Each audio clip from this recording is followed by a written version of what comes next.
नमस्कार दोस्तों, आप लोग का स्वागत है कृष्णा लक्ष्य एकेडमी में। दोस्तों आज हम लोग पढ़ेंगे अवयव। अवयव क्या होता है हिंदी में, इसको जानेंगे। कह रहा है अवयव का शाब्दिक अर्थ जो होता है उसका मतलब ये हुआ कि जो व्यय ना हो, मतलब जो खर्च ना हो, जिसकी स्थिति में परिवर्तन ना हो, वो अपनी यथा स्थिति में बना रहे, वो क्या है, अवयव है। ठीक है, तो कह रहा है जिनके रूप में लिंग हम आपको बताए थे, पढ़ा दिए हैं। लिंग वचन भी पढ़ा दिए हैं। कारक काल आदि के कारण कोई परिवर्तन नहीं होता है, वो क्या होता है, अव्यय होता है। ठीक है, कह रहा है अव्यय शब्द जो होता है हर स्थिति में अपने मूल रूप में बना रहता है। जब परिवर्तन ही नहीं होगा तो क्या होगा, वो अपने मूल रूप में ही बना रहेगा। ठीक है, इन शब्दों को अविकारी शब्द कहते हैं। आपको हम विकारी और अविकारी दो प्रकार बताए थे, शब्द के भेद उसमें बताए थे कि विकारी में परिवर्तन होता है जबकि अविकारी में परिवर्तन नहीं होता है। ठीक है, तो ये शब्द क्या है, अविकारी होते हैं। ठीक है, तो अविकारी में परिवर्तन होता है, अविकारी में विकारी में होता है, अविकारी में नहीं होता है। देखिए गलती से बोल दिया है, इसको देख लीजिए। कह रहा है विकारी में क्या होता है, परिवर्तन होता है जबकि अविकारी में नहीं होता। अ मतलब नहीं। ठीक है, अविकारी में नहीं होता है।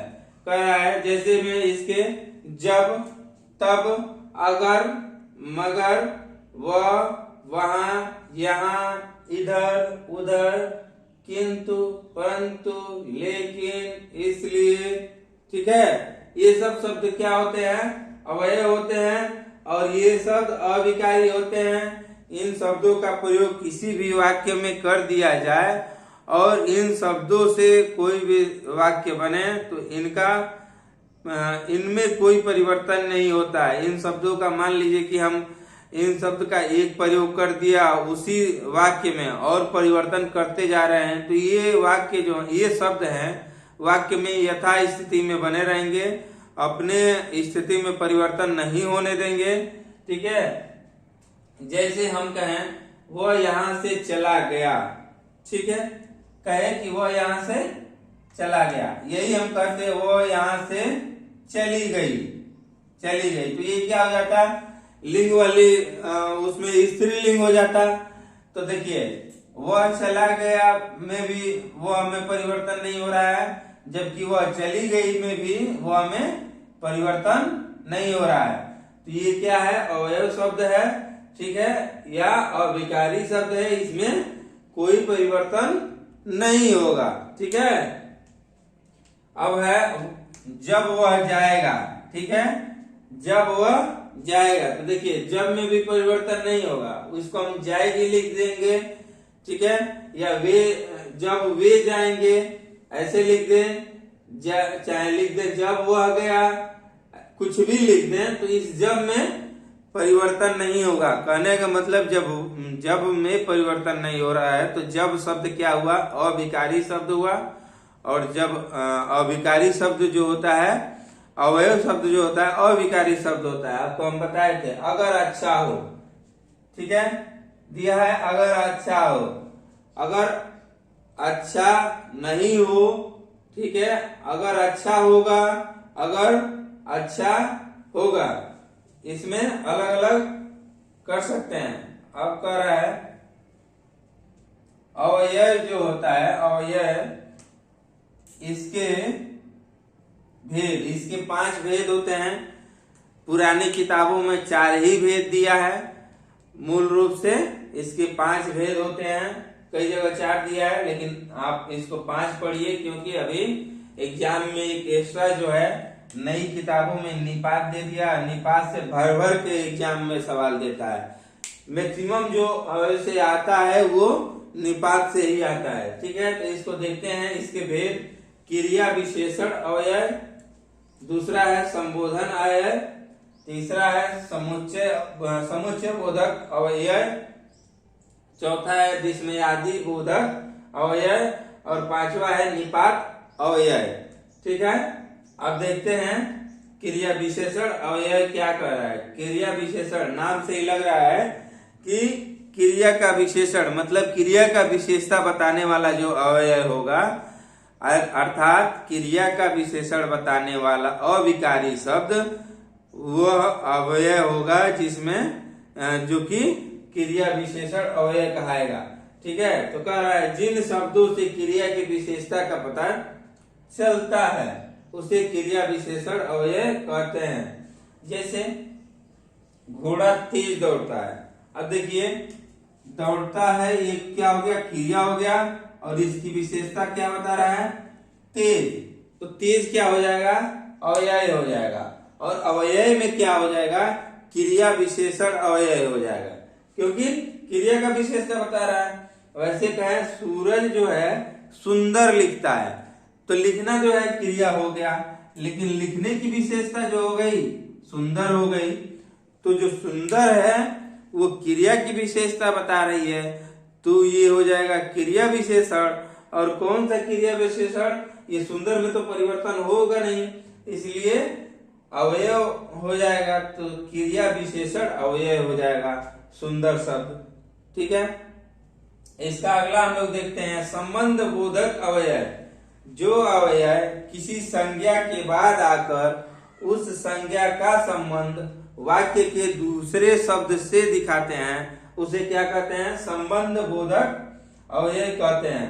संबंध बोधक, इस नाम से ही लग रहा है संबंध, एक दूसरे का संबंध। ठीक है, बताना या एक दूसरे से संपर्क दिखाना। जैसे दूर, पास, ऊपर, नीचे, अंदर, बाहर, आगे, पीछे।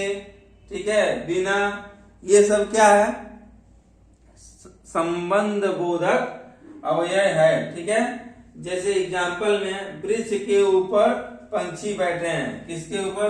वृक्ष के ऊपर पंछी बैठे हैं।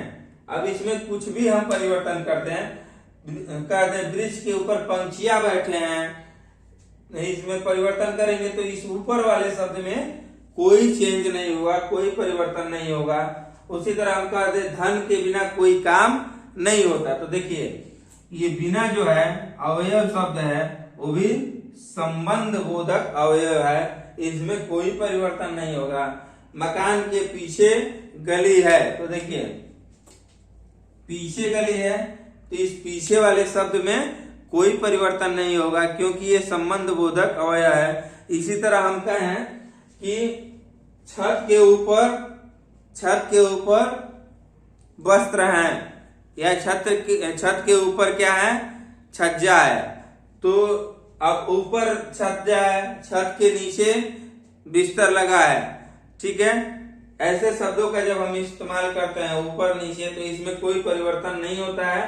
अब आगे हम लोग इसके देखेंगे निपात क्या है, विस्मयादि क्या है। ठीक है, इसके बाद हम लोग इसको आइए देखते हैं समुच्चय बोधक अवयव।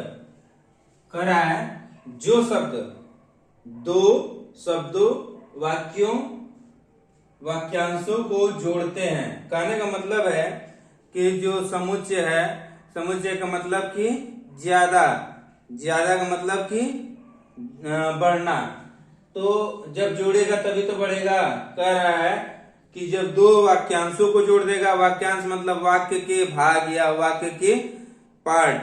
ठीक है, उन्हें जो दो वाक्यों या वाक्यांशों या दो शब्दों को जोड़ देते हैं उन्हें समुच्चय बोधक अवयव कहते हैं। इन्हें योजक भी कहते हैं। जो जोड़ने का कार्य करता है उसे क्या कहते हैं? योजक भी कहते हैं। कह रहा है ये शब्द दो वाक्यों को परस्पर जोड़ते हैं। हमने अभी आपको बताया कि दो वाक्यों को, दो शब्दों को, दो वाक्यांशों को आपस में जोड़ने का कार्य कौन करता है? समुच्चय बोधक अवयव। जैसे इसमें क्या हो जाएगा? और, इसलिए, तथा, अतः, इस कारण, क्योंकि। अभी मैं कहूं कि राम ने खाना खाया तथा पढ़ाई की, तो खाना खाया एक शब्द, एक वाक्य, और पढ़ाई की दूसरी वाक्य। इसको जोड़ने का काम कौन कर रहा है? तथा। उसी तरह कर रहा है आधी आई और पानी वर्षा। देखिए आदि आई एक वाक्य और दूसरे वाक्य पानी वर्षा को जोड़ने का कार्य कौन कर रहा है? और उसी तरह तुम जाओगे कि मैं जाऊं, कहा जा रहा है कि तुम जाओगे कि मैं जाऊं। तो तुम जाओगे एक शब्द, मैं जाऊं दूसरा शब्द, इसको जोड़ने का कार्य कौन कर रहा है? कि। उसी तरह अगला है विस्मयादि बोधक अवयव। विस्मयादि बोधक अवयव आप जानते हैं कि इसमें हर्ष, शोक, विस्मय, आश्चर्य, दुख, घृणा, लज्जा, ग्लानि आदि भाव का पता चले वो अवयव क्या होता है? विस्मयादि बोधक अवयव। देखिए जैसे हाय वह चल बसा, मतलब हाय वह मर गया। ठीक है। वाक्य में क्या है? हा आ क्या स्वाद है, या वाह क्या स्वाद है। ठीक है। अरे तुम यहाँ कैसे, अरे तुम यहाँ कैसे। और देखिए विस्मयादि चिन्ह का प्रयोग इसमें होता है। ठीक है। अगला है, यही इंपॉर्टेंट है, निपात अवयव। इसी से ज्यादा प्रश्न पूछता है परीक्षा में, भर भर के प्रश्न पूछता है। कह रहा है जो वाक्य में, ठीक है, नवीनता या चमत्कार उत्पन्न करते, जो वह शब्द में या वाक्य में नवीनता, नया या चमत्कार उत्पन्न करते, उसे क्या कहते हैं? निपात अवयव कहते हैं। ठीक है। जो वह शब्द किसी शब्द या पद के पीछे लगकर, अब निपात अवयव जो है शब्द या वाक्य के पीछे लग के या पद के पीछे लग के उसके जो अर्थ है उसमें विशेष बल देते हैं, विशेष बल लगाते हैं, उन्हें निपात अवयव कहते हैं। इन्हें अवधारक शब्द भी क्या कहा जाता है? जो निपात अवयव होता है उसे अवधारक शब्द भी कहा जाता है। देखिए इसका एग्जांपल, राम ने ही रावण को मारा। देखिए ही जो है वाक्य में बल लगा रहा है कि राम ने ही रावण को मारा। ठीक है। राकेश भी दिल्ली जाएगा, मैं भी इंजीनियर बनूंगा। ठीक है। तुम भी वैज्ञानिक बनो। इस तरह का जो शब्द होता है वो किस में आता है? निपात अवयव में आता है। ठीक है। तो एक बार इसको आप लोग दोहरा लीजिएगा। आप अवयव यही खत्म होता है। और हमारे द्वारा दी गई जानकारी यदि आपको अच्छा लगे तो आप हमारे चैनल को लाइक, शेयर और सब्सक्राइब कर दीजिएगा। नमस्कार, धन्यवाद।